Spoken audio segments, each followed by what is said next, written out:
মদ খাওয়া এটা কখনো হয় কি?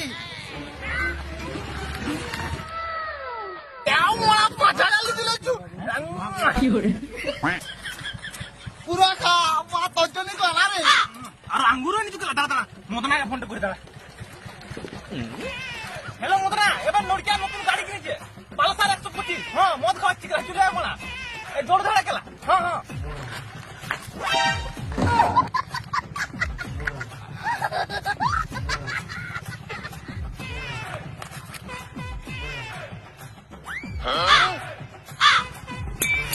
নতুন গাড়ি কিনলি তুই, মদ আনলি তুই, চাট আনলি তুই, সবগুলো খাইয়া আনলি তুই, মানে বালছিতে বোতল গুলো ঢুকাইলে মারাতে মানে যখন আমি গাড়িটা কিনলে যখন তোকে পয়সা